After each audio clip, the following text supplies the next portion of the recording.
जब इतनी सारी प्रॉब्लम्स आस-पास फैली हों तो लाइफ में बैलेंस कैसे लेके आएँ? लाइफ में हैप्पीनेस कैसे लेके आएँ? अब मैं कोई हैप्पीनेस कोच नहीं हूँ, बट मुझे खुश रहना आता है। दोस्तों, मेरा नाम है आलोक वर्मा और मैं एक फैसिलिटेटर और एक स्पीकर हूँ। अब आपको मैं बताऊँगा कि कैसे मैंने इस ज़िंदगी के उतार-चढ़ाव में और प्रॉब्लम्स में खुश रहने का एक छोटा-सा सीक्रेट ढूँढा है और ये हम सबको पता भी है, बस याद दिलाने की बात है।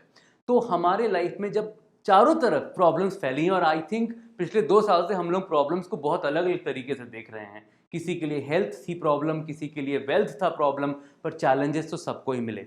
अब इसमें हम बैलेंस को कैसे लाएँ, हैप्पीनेस को कैसे ढूँढें और हैप्पीनेस को कैसे लाइफ में कंसिस्टेंट रखें, खुश कैसे रहें और क्या करें ताकि खुशी बरकरार रहे।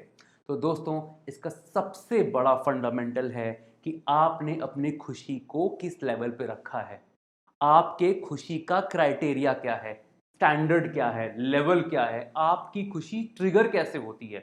अब मान लीजिए आपने जीवन में 5-6 बड़े मुकाम ऐसे सोच लिए जो आपको खुश कर सकते हैं, तो आपकी खुशी भी कम हो जाएगी। फॉर एग्जाम्पल, एक बार स्कूल से पास हो गए, ग्रेजुएशन कर लिया, वो एक स्टेज हो गई। एक बार शादी एक स्टेज हो गई, बच्चे एक स्टेज हो गए, बच्चों की शादी एक स्टेज हो गई, जॉब लगना एक स्टेज हो गए ना 5-6 स्टेजेस। और 5-6 स्टेजेस में ज़िंदगी की सारी खुशियाँ आपने डिफाइन कर दी।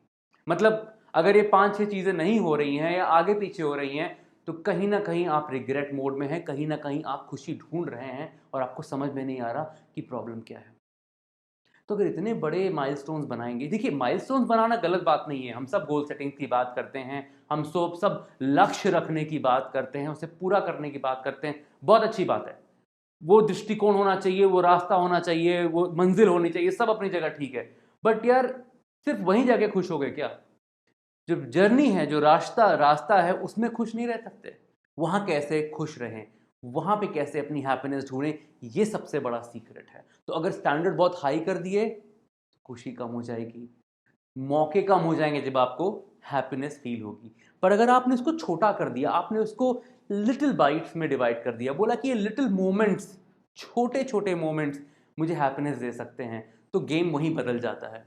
अब बहुत सारे लोग बहुत सारी छोटी चीज़ों पे खुश हो जाते हैं। जैसे कि आज खाना अच्छा बन गया, किसी ने अच्छी डिश खिला दी, पार्किंग सही हो गई, रिवर्स लगाया, गाड़ी सीधी लग गई, वाह क्या बात है! एक मेल लिखा और उसको एडमायर कर रहे हैं। क्या लिखा है यार? मेल की ओपनिंग देखो, मिड देखो, क्लोज़ देखो, अपनी मेल को एडमायर करके खुश हो रहे हैं। इतनी छोटी-सी चीज़ पे खुशी ढूँढ ली। उन लोगों की खुशी का लेवल अलग रहता है और उन लोगों की खुशी कंसिस्टेंट रहती है, डेली रहती है, रोज़ मिलती है। उसके लिए उनको बड़े-बड़े रीज़न्स ढूँढने की ज़रूरत नहीं पड़ती। तो अगर आपने बाइट साइज़ में खुशियों को समझना, फ़ील करना और सेलिब्रेट करना शुरू कर दिया दोस्तों, गेम वहीं बदल जाएगा। तो ये लिटिल रीज़न्स ढूँढना ना बहुत बड़ी बात है। इसके लिए अवेयरनेस चाहिए। क्या होता है कि पूरा दिन निकल जाता है और हम शाम को सोचते हैं, यार कितना बेकार दिन था, मतलब कुछ भी ठीक नहीं हुआ। पर हम ये भूल जाते हैं कि इस दिन में बहुत सारी चीज़ें बहुत अच्छी हुई हैं। हम रियलाइज़ नहीं कर रहे। We anyways have something called negativity bias. हम नेगेटिव चीज़ों को पहले काउंट करते हैं। ये खराब, वो खराब, ये अच्छा नहीं, उसने बुरा बोला, बहुत कुछ। पर हम ये काउंट करना भूल जाते हैं कि सही क्या-क्या हुआ है। वहीं पे सबसे पहली गलती हो गई कि हम खुशी को ट्रैक ही नहीं कर पाए। तो खुशी को समझना, ट्रैक करना बहुत इंपॉर्टेंट है। छोटी-छोटी खुशियों को रीड करिए, हो सके तो लिख लीजिए, जर्नलिंग करिए, रोज़ शाम को एक बार लिखें 5 चीज़ें जो आज अच्छी हुई हैं। वहीं समझ में आ जाएगा कि आपकी खुशियों का डेटाबेस कैसा चल रहा है, आपकी खुशियों की कलेक्शन कैसी है, और वही सब कुछ मैटर करता है। Little bites of happiness, little aha moments, what makes life beautiful. जो ढूँढेंगे तो मिलेगा। So you have to be a seeker to find happiness, और हैप्पीनेस तो चॉइस है। सिचुएशन कैसी भी हो, खुश रहने वाले खुश रहते हैं, रोने वाले रोते हैं। दोनों का इलाज नहीं है, दोनों का इलाज नहीं है। खुश रहने वाले बंदे को अगर आप उल्टी सीधी पोजीशन में, सिचुएशन में डाल भी दोगे, 10-15 मिनट बाद वो हंसते हुए बाहर आ जाएगा। और एक वैसे ही सैड मोड के इंसान को आप अच्छी खासी सिचुएशन में डालोगे, उसके बाद भी देखो कुछ ना कुछ वो ढूंढ लेगा जो ठीक नहीं हुआ। So this is what you are. So आप क्या सीख कर रहे हो, आप क्या ढूंढ रहे हो, आपको उसी का रिजल्ट मिल रहा है। That's a very important thing. अब मैं आपको बताता हूँ कि मेरे 2 किस्से, जिसमें कि मुझे रियलाइज हुआ कि मेरी खुशी बहुत छोटी सी चीज में थी। तो जो पहली कार मैंने खरीदी बहुत साल पहले, वो थी ऑल्टो फ्रॉम मारुति। अब वो क्यों ली? बिकॉज वो एक ऐसी कार थी जिसका फीडबैक था कि इसकी एसी बढ़िया चलती है। उस वक्त इतना था कि बाइक पे घूमते थे तो अगर एसी वाली कार मिल गई तो मजा आ जाएगा। ली भी ब्लू कलर की बिकॉज उसी के ऐड आया करते थे। अगर आप लोगों को याद होगा टीवी में ऑल्टो का ऐड आता था, उसमें ब्लू कार आती थी, तो मैंने भी वही कलर लिया पसंद आ गया वो। तो वो ब्लू कार ऑल्टो ली, बड़ी मजेदार कार थी, बहुत घूमे उसमें, बहुत साल चलाया, सब कुछ अच्छा था। जब उसको अपग्रेड किया, मेरे ख्याल से अच्छी कार भी 6-7 साल बाद थोड़ा ट्रबल देना शुरू करती है। तो एक टाइम आया जब हमने अपग्रेड किया, दूसरी कार ली एज यूजुअल सबके साथ, सबकी तरह से हमने भी बहुत सारा रिसर्च किया, ये फीचर होना चाहिए, वो फीचर होना चाहिए, स्पोर्ट्स मोड चाहिए, अच्छा पिकअप होना चाहिए, ऑटो डोर, ये वो, ऑल ऑफ दीज थिंग्स। पर जब मैंने वो गाड़ी चलाई, अच्छा एक्सपीरियंस था, अच्छी परफॉर्मेंस थी, अच्छा पिकअप था, गियर शिफ्टिंग बहुत अच्छी थी, स्मूथ थी, बड़ा मजा आया। बट मुझे जो मेरा आहा मोमेंट था वो एक बहुत ही छोटी सी चीज में आया। अब मैं बताता हूँ वो छोटी सी चीज क्या थी।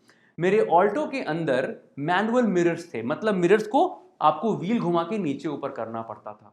तो मैं सेल्स की कॉल लेता था उन दिनों में, और क्या होता है कि अगर आप अपने साइड वाला शीशा बहुत नीचे कर दो तो हवा आने से आपके बाल खराब हो जाते हैं। तो आइडियली अगर आपको एसी नहीं चलानी और बाहर की हवा का आनंद लेना है तो दूसरे साइड का शीशा आपको नीचे करना चाहिए। अब उसको करने के लिए मुझे गाड़ी रोक के, बेल्ट खोल के, पूरा लीन करके वो शीशा नीचे करना पड़ता था। और कहीं गलती से गाड़ी चलते चलते धूल वाला एरिया आ गया या कोई ट्रक सामने से गुजर गई जिसने बहुत धूल उड़ा दी, तो भैया गाड़ी साइड करो, रोको, जल्दी से शीशा बंद करो। बंद करते करते धूल तो अंदर आ ही जाएगी। ये था मेरा चैलेंज। तो मेरा जो आहा मोमेंट था उस पूरी नई गाड़ी में, जिसमें बहुत सारे फीचर्स थे, बहुत कुछ था, उसके अंदर जो मेरा आहा मोमेंट था वो ये था जब मैंने बटन दबाया और शीशा ऊपर हो गया, और बटन दबाया और शीशा नीचे हो गया। मैंने कहा यार ये मजा आ गया। That was my aha moment in my car. Nothing else delighted me as much as that small feature of automatic window roll up guys. My small moment, my aha moment in that car. एक और example देता हूँ। कुछ साल, पिछले साल ही हम गुड़गांव में एक जगह रहते थे, इंडिपेंडेंट हाउस में। तो काफ़ी इंटरेस्टिंग था वहाँ पे, अपना टेरेस, अपना सब गार्डन वगैरह रहता है, तो काफ़ी अच्छा सब सेटअप था। पर हम पिछले साल वहाँ से शिफ्ट होके एक और लोकेशन में आ गए गुड़गांव के, जहाँ पे हम अपार्टमेंट में रहने लगे। अब यहाँ पे बहुत सारी चीज़ें डिफरेंट है। एक तो ऑफकोर्स अपना अपना इंडिपेंडेंट फ्लोर नहीं है, बट अपार्टमेंट में बिल्डिंग्स होती हैं, हमें फर्स्ट फ्लोर मिल गया, हम वहाँ रहते हैं। अब इसके अंदर बहुत सारे फीचर्स हैं। एक तो आपको बहुत छोटी छोटी चीज़ें मेंटेन नहीं करनी, एक मेंटेनेंस है, वो सब कुछ बाहर के एरिया क्लीन करते हैं, गार्डन है, ग्रीनरी है, आपको खेलने के लिए बच्चों को जगह मिल जाती है। द लिस्ट इज लॉन्ग, जो लोग अपार्टमेंट में रहते हैं वो समझ रहे हैं मैं क्या बोल रहा हूँ, क्लब है, एक्सेट्रा एक्सेट्रा। बट मेरा आहा मोमेंट अगेन बहुत छोटी सी चीज़ में आया। जब मैं यहाँ शिफ्ट हो गया, सब कुछ सेटल हो रहा था, और फिर सब हम थके हुए थे, और मैंने कहा चलो यार लेट्स टेक अ शावर, और मैं वॉशरूम में गया, मैंने शावर लिया। जब वो शावर का पानी आया, देखिए 14 फ्लोर 15 फ्लोर की बिल्डिंग है और हम फर्स्ट फ्लोर पे रहते हैं, तो पानी का प्रेशर बहुत होता है। जब वो शावर का पानी हाई प्रेशर से आया ना, वो मेरे लिए आहा मोमेंट था। क्यों? क्योंकि मैं इस हाई प्रेशर शावर के लिए अपने पुराने मकान में तरस गया था। वहां पे क्या है, फ्लोर एक ही फ्लोर का मकान था, ऊपर टंकी रखी थी, कितना प्रेशर आएगा, मतलब धीमे धीमे पानी गिरता था।